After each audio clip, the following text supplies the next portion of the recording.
Marlon Brando was more than just a name, he was a force that rewrote the script of Hollywood acting. From the moment he burst onto the scene in the 1950s with a streetcar named Desire, and on the waterfront, Brando shifted the course of film history. His raw emotion, rebellious spirit, and ability to sink into a character unlike anyone before him made him not just a star, but a cinematic revolution. But with brilliance often comes turmoil, and Brando's life, like many of the characters he portrayed, was layered with darkness, contradiction, and battles both personal and professional. While he is often remembered as a reclusive genius, an enigmatic recluse, or even a tragic legend, few talk about the bitterness that clung to him toward the end of his life. Behind closed doors, Brando harbored deep resentment and outright hatred for certain individuals in Hollywood. These weren't petty dislikes or momentary grudges, they were deeply rooted feelings built on betrayal, ideological clashes, artistic disagreements, or personal experiences that left an indelible scar on the iconic actor's psyche. Before his death, Brando reportedly confided in close friends, family members, and even interviewers about 6 individuals in the film industry, actors whom he despised most. Some were stars like him, people with whom he had worked or competed, while others represented ideologies or behaviors he abhorred. This video will delve deep into the names of the 6 actors Marlon Brando hated the most before he died. But this is not just a salacious list, it's a journey through decades of cinematic conflict, artistic tension, ego battles, and philosophical wars. We'll look at each individual through Brando's eyes, exploring. We'll also journey through Brando's life, from his troubled childhood to his rise to fame, his defiance of Hollywood norms, his personal tragedies, and his eventual retreat into isolation. To understand Marlon Brando's animosity toward others, we must first understand him. His hatreds were never petty or theatrical. They were often deeply personal, sometimes philosophical, and usually grounded in a lifelong struggle with identity, artistry, and pain.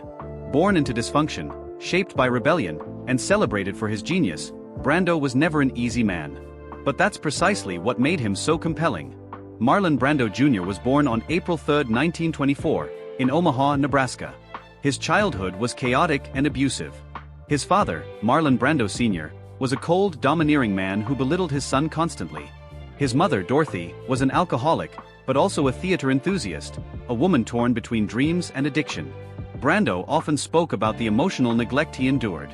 His mother's absence due to her alcoholism and his father's cruelty left deep emotional scars that would define his relationships, especially with authority figures and fellow actors he deemed disingenuous or arrogant.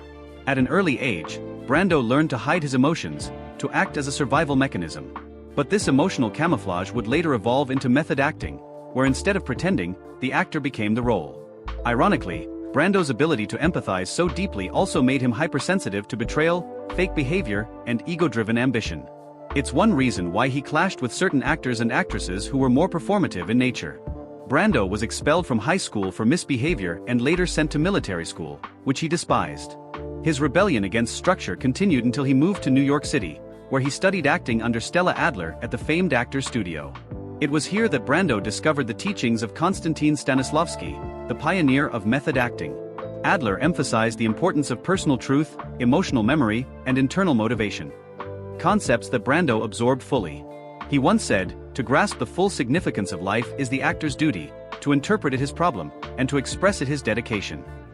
For Brando, acting wasn't pretending, it was bleeding on stage or screen. He demanded this same level of honesty from everyone he worked with, and when others fell short he noticed, and often resented them. Brando's big break came in 1947 when he played Stanley Kowalski in Tennessee Williams' A Streetcar Named Desire on Broadway.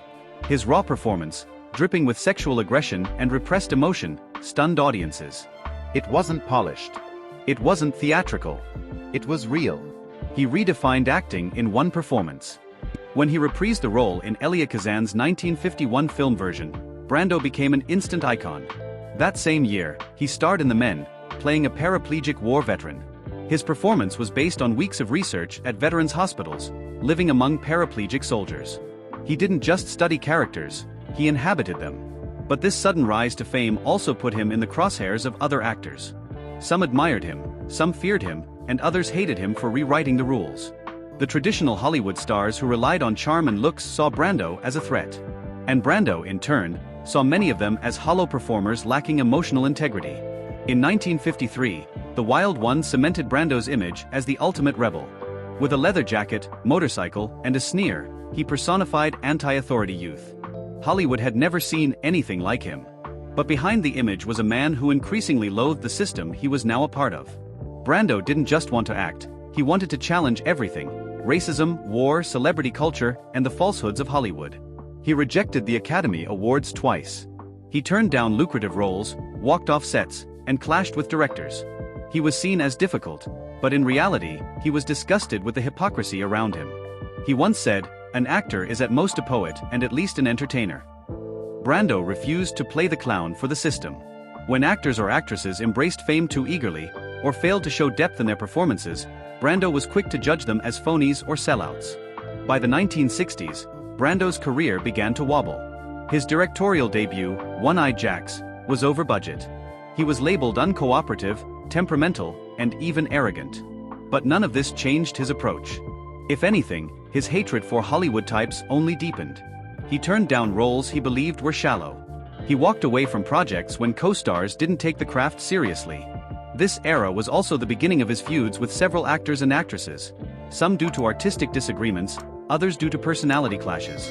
Many of the names on his later hate list were people he either worked with during this period or who represented the kind of fame-hungry personas he loathed.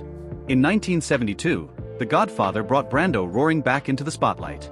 His portrayal of Vito Corleone earned him an Academy Award, which he famously refused, sending Native American activist Sachin Littlefeather to decline it on his behalf in protest of Hollywood's portrayal of indigenous people. This move was both celebrated and criticized, but it was pure Brando, political, bold, and disruptive. Brando also returned with Last Tango in Paris that same year, a performance both deeply admired and controversially remembered, especially in later years. His behavior on that film set, especially with co-star Maria Schneider, would generate criticism decades later.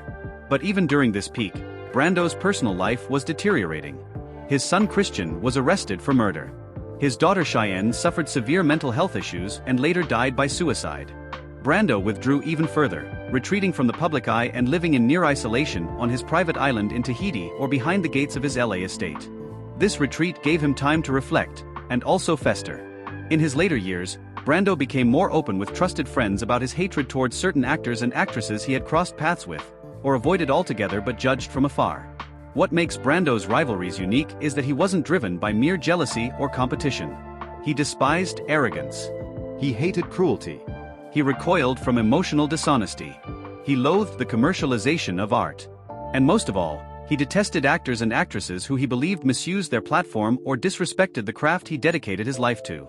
For Brando, these weren't mere disagreements, they were moral failures.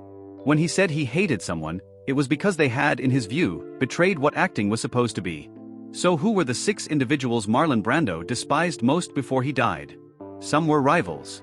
Others were former collaborators. A few were symbolic enemies, people who, even without working closely with him, stood for everything he opposed in the industry. 1. Frank Sinatra. Marlon Brando and Frank Sinatra clashed both personally and professionally, an iconic rivalry rooted in contrasting worldviews, egos, and artistic philosophies. The tipping point came with Guys and Dolls, 1955, where Sinatra expected to land the lead role of Sky Masterson. Instead, the studio cast Brando, who couldn't even sing, over Sinatra, a world-class vocalist. Sinatra was furious and never forgave the slight. On set, Sinatra mockingly called Brando Mumbles, criticizing his quiet, method-based performance style. Brando, in turn, found Sinatra shallow, calling him a line reciter, not a real actor. Sinatra valued speed and confidence, 1 or 2 takes, no emotional fuss. Brando required multiple takes and deep emotional preparation. Their methods were incompatible, and they made no effort to hide their disdain. Their political and cultural values also differed. Brando marched for civil rights and stood up for Native Americans. Sinatra, though a Democrat earlier in life, moved toward establishment comfort, aligning with powerful political and entertainment figures. Brando saw Sinatra as arrogant, performative, and unprincipled, everything he hated about Hollywood. They never reconciled. Sinatra openly mocked Brando in interviews. Brando stayed silent but reportedly listed Sinatra among the people he despised most. For Brando, Sinatra symbolized the corruption of true artistry. 2. James Dean. Though James Dean died young, his brief career deeply unsettled Marlon Brando. Dean idolized Brando, adopting his method acting approach, mumbling speech, and brooding persona. To Brando, Dean wasn't paying homage, he was copying him. He once told a journalist, "He's doing a Brando impression. I already did Brando." Dean's rapid rise after Rebel Without a Cause, 1955, irked Brando. The media compared the two constantly, painting Dean as a younger, fresher version of Brando. Brando hated being typecast and loathed being replicated. The comparisons made him feel like a relic, even at the peak of his career. Brando was also disturbed by Dean's recklessness. He found Dean's off-screen antics, fast cars, wild behavior, childish and performative. He thought Dean misunderstood what method acting truly meant. While Brando used the craft to explore trauma and truth, he felt Dean used it as a publicity tool. Dean's untimely death in a car crash at age 24 further complicated things. Brando never publicly mourned him. Privately, he described Dean as a confused boy who never learned the difference between acting and acting out. For Brando, Dean's fame felt like a theft, and his death, a tragic waste of imitation. 3. Elizabeth Taylor. Elizabeth Taylor and Marlon Brando began as friends. Both were stars in their prime, admired for their beauty, talent, and complexity. But that friendship soured over time. Brando grew disillusioned with Taylor's embrace of the Hollywood machine, something he despised. He saw her as someone corrupted by fame, addicted to press attention, lavish lifestyles, and celebrity drama. While Taylor used her platform for charity and advocacy later in life, Brando remained skeptical of her sincerity. He accused her of turning personal tragedy, like her failed marriages and illnesses, into publicity tools. Their working relationship on Reflections in a Golden Eye, 1967, was tense. Brando replaced Montgomery Clift in the film, someone Taylor deeply loved and admired. She reportedly never warmed to Brando's presence. He, in turn, found her emotionally unavailable and overindulgent. He once said she was always acting, even when the cameras weren't rolling. Later, Taylor grew closer to people Brando mistrusted, namely Michael Jackson and powerful Hollywood figures Brando labeled parasites. Brando told friends Taylor became a product, not an artist. Her closeness with those circles made him see her not as a collaborator, but as someone who sold her soul to maintain relevance. 4. Bert Reynolds. Brando's dislike for Bert Reynolds was loud and blunt. When asked if he'd ever work with Reynolds, Brando reportedly replied, "I'd rather swallow a live tarantula." He viewed Reynolds as everything wrong with commercialized Hollywood: style over substance, flash over depth. Reynolds was charismatic, humorous, and beloved for his roles in Smokey and the Bandit, Deliverance, and countless action comedies. But Brando never took him seriously. To him, Reynolds was a TV personality trying to be a movie star. Brando hated that charm and box office power often outweighed emotional depth or acting ability. Their paths nearly crossed on multiple projects, but Brando refused to share the screen. Reynolds, for his part, once called Brando a gas bag, adding fuel to the fire. Brando believed Reynolds cared more about his mustache than his characters. To Brando, acting was sacred. Reynolds, with his grinning bravado and casual flair, desecrated that altar. The feud was never reconciled, and Brando kept Reynolds on his private blacklist until the very end. 5. Dennis Hopper. Dennis Hopper, known for Easy Rider and his unpredictable behavior, was another name Brando loathed. Hopper came from the generation that followed Brando, actors who adopted some of his rebellious spirit but none of his discipline. Brando believed Hopper was a show-off, not an actor. His drug abuse, on-set tantrums, and erratic lifestyle offended Brando's sense of purpose. While Brando had his own eccentricities, he treated acting seriously. Hopper, he felt, used it as a vehicle for narcissism. They almost worked together in the 1980s, but Brando pulled out. He said Hopper was too cracked to trust. Hopper's public drug problems, womanizing, and constant fights made Brando question the direction Hollywood was heading. Hopper saw Brando as outdated. Brando saw Hopper as a cautionary tale, a man consumed by his ego and addictions. The dislike was mutual and never masked. 6. Karl Malden. Perhaps the most surprising name on Brando's hate list was Karl Malden. They shared the screen in a streetcar named Desire, on the waterfront, and remained close for decades. Malden even delivered the eulogy at Brando's son Christian's trial. But in Brando's final years, the friendship soured, likely due to betrayal. Malden allegedly cooperated with biographers Brando didn't approve of, giving candid interviews that revealed private matters.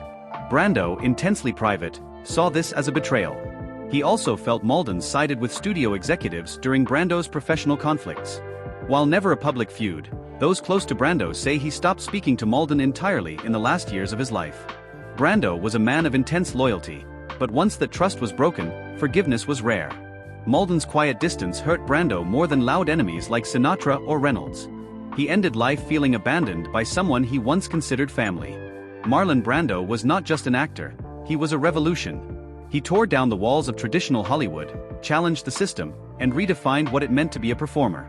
But behind the genius was a man deeply conflicted, often isolated, and unafraid to call out what he saw as falsehood, vanity, or betrayal.